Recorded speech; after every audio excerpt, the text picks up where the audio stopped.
Good morning, everybody, and welcome yet again to Table Talk. Throughout the past 2 weeks, we have taken a break because we had to prepare for Holy Week, and then we decided to give the production team a vacation. So it's nice to come back now, knowing we are an Easter people, and we resume where we left off 2 weeks ago. So today we are joined by Michael Ebrom, well known, and our audience, by the way, joined us today from 1863, New Braunfels area. So we're very blessed to have our audience join us today as guests of Mike Ebrom. Thank you. So Mike, thank you for accepting our invitation. You're quite welcome. Let's go back to 1997. How did you and I ever meet? Because I was going to St. Pius X Church for 37 years, and you came, and the head pastor, Monsignor Liam Brosnan, was there, and I think you were coming over to train or be at your first assignment or whatever. And so I met you there. And then you and Monsignor Brosnan, y'all switched roles. You became the pastor and he became the assistant. And so that's where it began. 97, so that's 24 years. 24 years. 24 years I've known him. Absolutely. And well deserved for Francis. Monsignor Brosnan, in 1997 was the associate pastor to Monsignor Liam Martin. Monsignor William Martin. William Martin, yeah, I meant to say that. And William Martin had died of cancer in the throat. Throat cancer. And then I got a call to replace Monsignor Martin at St. Pius X. So I was brought in as the associate to work with Liam. And then over time then, as you said earlier, we switched roles.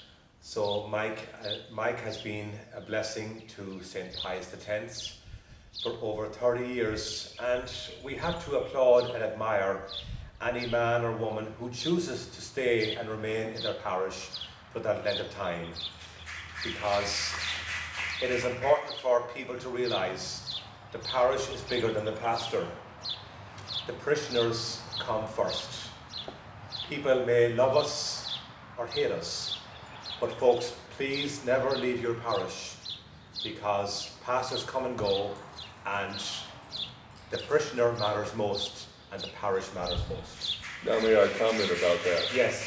What he said is completely different on what I believe, audience and Rose, because to me the most important thing in the Catholic Church, we're all family and we're all people, and I have a lot of friends at St. Pius, but I think that when you find a good Catholic priest, it's a reward, it's a blessing. That's what this man is.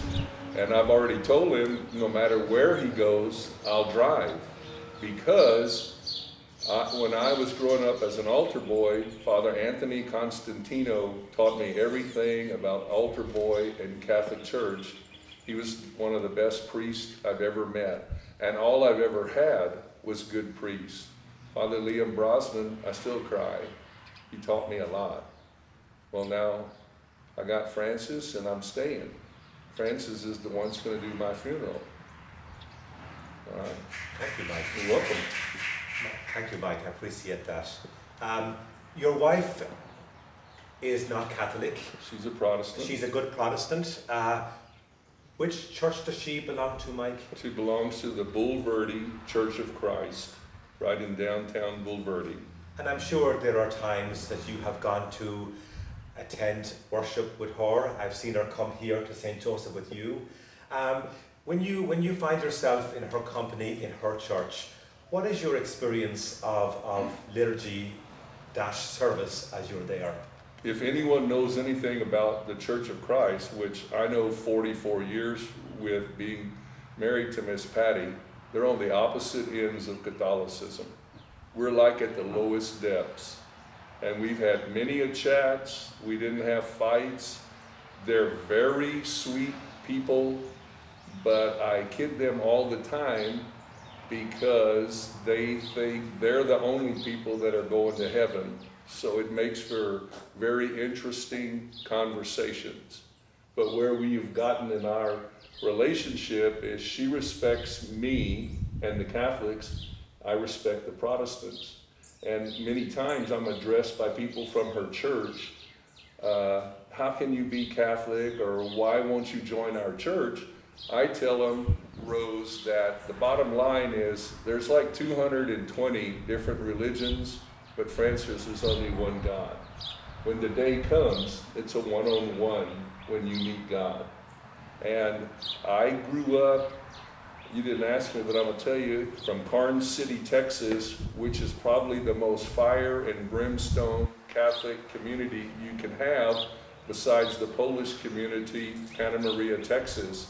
And I was taught no one goes to heaven except Catholics, Charles. I no longer believe that. I no longer believe that, and that started the day I met my wife and then met all of her side of the family, that was Church of Christ. They're the most sweet people in the world. I couldn't say that, couldn't do that, Francis. So that's my take on it. Now your children, are they baptized Catholic? Are they baptized Church of Christ? At Pius, they're all baptized, they're all confirmed, they all went to catechism, and then when they got married, they made the wisest decision ever. They were not going to marry someone where the religions would be different, because they saw all the discussions me and Miss Patty had. So do you want to run down? Mine go to all kinds of different churches. So although they're baptized Catholic, they choose now as adults to go to different churches. Because they go to the church that their spouse goes to. That their spouse goes to. Yeah, and two of them, the spouses were not religious, so the spouses converted. So out of my 6 children, I got 2 true Catholics, but the rest are a different religion. Yeah. We're talking about your family, and you had, a lot of pain over the last few weeks with your grandson in light of his acquiring COVID-19 at 8 years old. Now, Mike, in the early months of COVID-19, I knew how you felt about, protocols in place, about masks, about social distance. It wasn't good. It wasn't good. And we had a discussion, respectful discussion, to help the parish understand how the Archdiocese was thinking when it came to executing protocols. Now, in light of your grandson's experience, your whole perspective has changed on COVID-19. Can you share with us before COVID and after your grandson acquiring COVID? Absolutely. Before that, I never wanted to wear a mask, never wanted to follow protocol.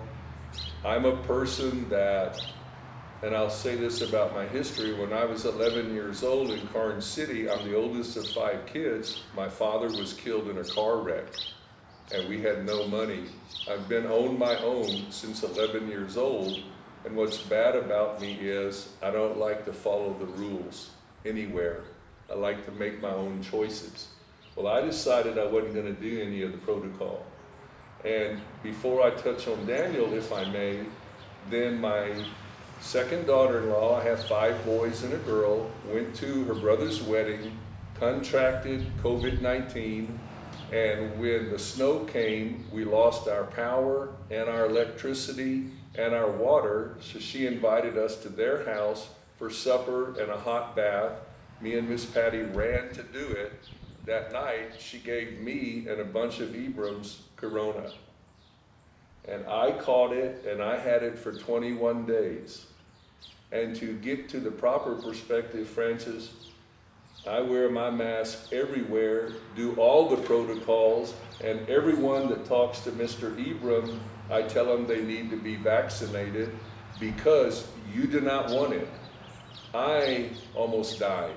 I got everything, every symptom that you can have, except my breathing didn't go below 80 on the breathing machine. If it goes below 80, you go to the hospital, okay?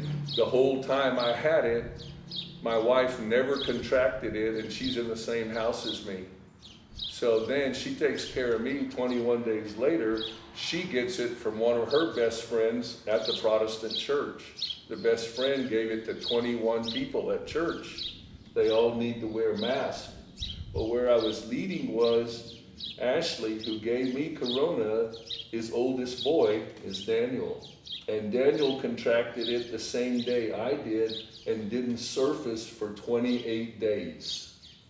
And how it surfaced is his lymph nodes swole up really big and his temperature became 104.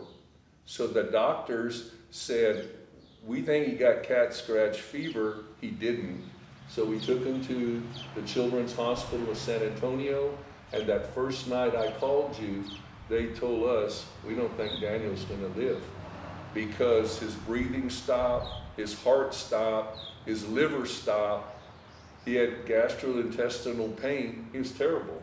Well, they gave him a ventilator, and he was on the ventilator with 9 IV bags for 7 days. Never woke up. Never woke up. That's when I started crying because I told the Lord, don't take Daniel, take me. I'm 66 years old. I've already lived a good life. Take me. And everybody's been praying for Daniel. All the Protestant church, they put it in their system. We've heard from so many people, it's unbelievable. But I tell you that because Sunday was Mercy Sunday. God gave the Ebroms mercy. Yeah, he did. And because of that, I already believed that God would do it. That's what I prayed, Charles. But you don't ever know. There are people dying from COVID every day. And why he saved Daniel, one day I want to ask him, but 8 years old is too young, Rose. It's way too young. So anyway, on the 7th day, the doctors came in and said, looking at all the meters, we think that Daniel can breathe on his own, so they took the ventilator out. And when they took the ventilator out, he started breathing, Francis. And then 2 or 3 hours later, he sits up and goes, hey, I'm hungry. Yeah. And then he wants all the tubes removed because Daniel is a fighter. Just like his grandpa. Just like his grandpa. He's Amen. He's not a conformist. Now, Mike Ebrom, 2 days before Holy Thursday, the Archdiocese lifted some restrictions and allowed all pews to be utilized. Yeah. Now, you came to church last Sunday, knowing how you feel now about intense protocols and following of protocols. How do you feel about now, you sitting there in the pew with your mask on, and every pew now is being used? How I feel about it is I think it's wrong. And if you call the Archbishop up, I'll tell him. But I think it's wrong because now that I've been there and put my hands in the nail prints and had corona, I would tell everybody that I see at HEB walking with no mask or whatever, you just don't realize what's going to happen to you possibly if you get corona. Because there are people that get it and they only are sick for 3 days. And there are people that get it and they die, you know? And I don't know if I can interject this on this program, but I was really embarrassed because I saw Paul, I'm gonna blow it now, Paul Gittinger at Mass Sunday, hadn't seen him in forever, So I was going, hey man, what's been going on with you? I did not know him and his wife contracted corona and his wife died. That's horrible. That's horrible. So the answer is no. I would wear the mask all the time. I would still do all the protocols because we're not out of the pandemic.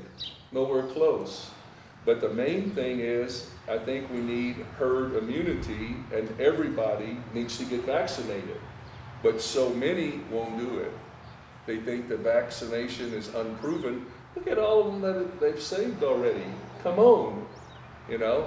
And yeah, they're gonna have ill side effects. Maybe 1 out of 500,000, but it ain't everybody. So the answer is, and going up to receive communion Sunday, I don't agree with that either, but it happened. Did you come down the aisle to receive? Yes, I did. But personally, I wouldn't have done it. I mean, I wouldn't have opened that up because now I'm on the opposite side of the thinking. I didn't care, now I'm hypersensitive. I'm glad I don't have to wear the mask to do this talk, but that's how sensitive I am. I'm saying y'all just don't know. We were very blessed that we had a parish that held up to the protocols, and even those who may have fought us, you know, most did not acquire COVID. In your case, you did, you know, but that came from within your own family. But I didn't get it from church. You didn't get it from church. Yeah. And yet in your wife's parish, in your wife's church, it was about 31 people. And the reason is because they lifted the mask. They lifted the masks. So we are very blessed that we did follow the protocols, and we've done a good job.